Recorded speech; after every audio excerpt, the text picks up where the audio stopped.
Yo, what's up everybody? Unpunk bringing you the top 5 best indie game classes for Fire Emblem 3 houses. These are the classes you'll definitely want to be using in any playthrough you do, whether it's New Game Plus or just normal. I hope you enjoyed the video, and without further ado, let's get right into it. Coming in at our number 5 slot is the Warlock. While the Warlock doesn't have exceptionally amazing boosts to growth rates in any one stat, it does have very great abilities that make up for that. The Warlock has Black Magic 2x, which doubles the number of uses for Black Magic. And additionally, it has Black Tome Fair, which grants Might/Attack plus 5 when using Black Magic. Both these abilities clearly work very well together, and that's why this class is focused on reason, but it also has another ability that really just kind of throws it up and above, making it just a lot more versatile, and that is called Bowbreaker. Now what this ability does is it grants hit/avoid plus 20 when using magic against bow users. So once you've mastered your Warlock class, you can equip this ability out of one of your 5 slots, and if you have this equipped, it's going to activate every engagement, no matter which side is fighting, whether your unit is engaging another or they are engaging you. So anytime a bowed unit, which are in almost every battle in Fire Emblem 3 houses, you're going to have an just over the top edge that's really just going to throw you. You're going to hit and they're most likely going to miss or have a lot worse of a chance of missing. So overall, this class is a very versatile and great class to have for our mage units. Very good to be using in your endgame playthroughs, as overall it has just so many good things going for it. And that's why it's our number 5 slot. Coming in at the number 4 slot is the Falcon Knight. This class has exceptional boosts to both HP and speed, being at 30 and 20 respectively, as well as small boosts to strength, resistance, and charm.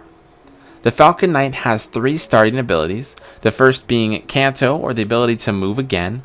Next up, it has Lance Fair, which grants plus 5 to the might whenever you're using a lance. And the last ability is Avoid plus 10, which obviously increases avoidance by plus 10.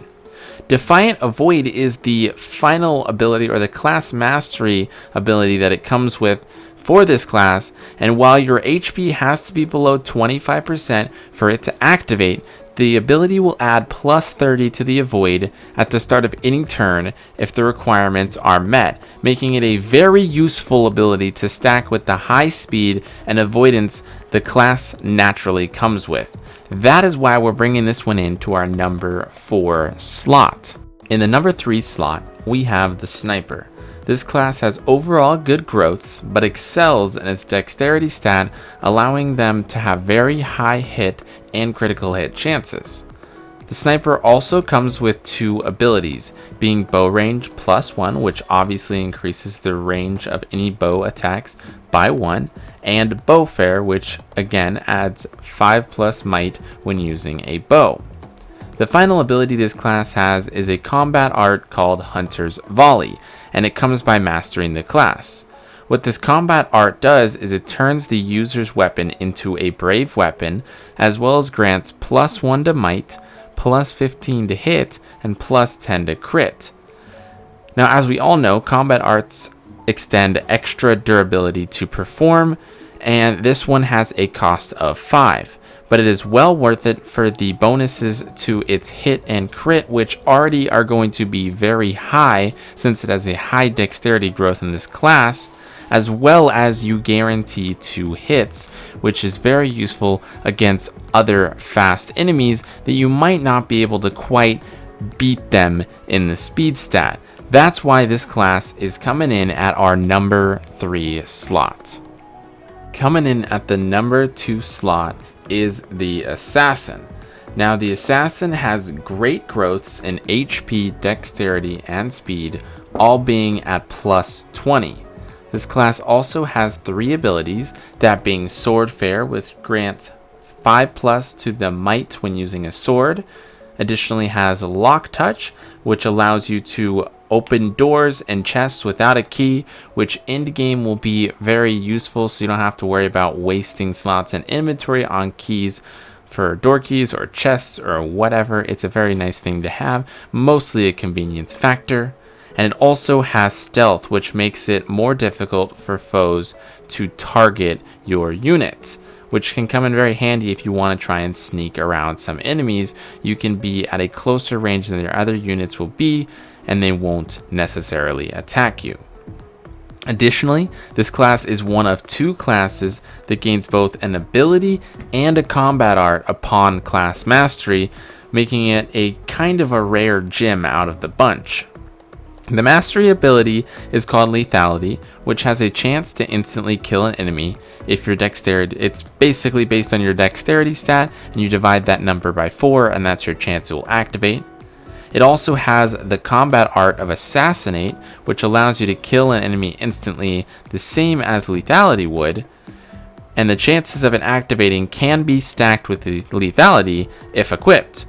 So this unit has a double chance, or twice as good of a chance, of getting an instant kill if you're using Assassinate and Lethality is equipped, because it's more likely that one or the other will go off because you have twice as good of a chance now.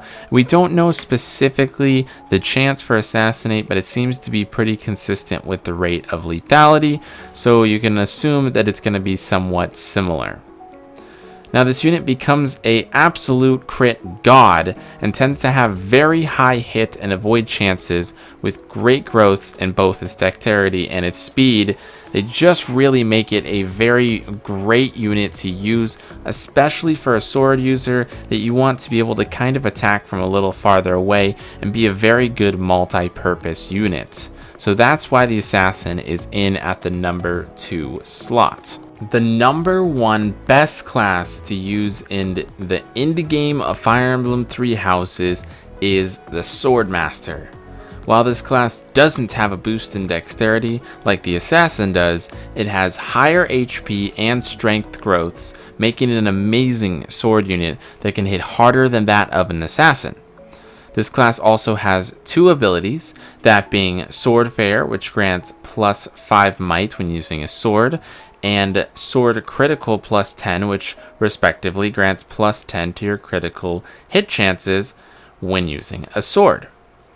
This doesn't have any mastery abilities or combat arts in the traditional sense of mastering it, but you do get to use the combat art Astra if you have the class equipped or you have that applied to your character. Now, Astra costs 9 durability, and you lose minus 10 hit when using it, but it will allow you to attack 5 consecutive times at 30% of the normal might. Now, this might not seem very powerful, but paired with a decent dexterity stat and the plus 10 crit that comes with the class, it gives it a very good chance of multiple of those 5 attacks being critical hits, most of the time, if not all of the time, knocking out pretty much any enemy you encounter and use it on. That is why the Swordmaster is the best class for endgame you'll want to be using in your Fire Emblem 3 Houses playthroughs. If you enjoyed the video, it'd be super awesome if you could drop a like, subscribe, and if you're new around here, make sure you guys got that bell on so that way you guys won't miss a single upload for Fire Emblem 3 Houses content, because we got plenty to come in the following weeks and months. And I hope you guys all have a really great rest of your day, and we'll see you guys real soon. Peace.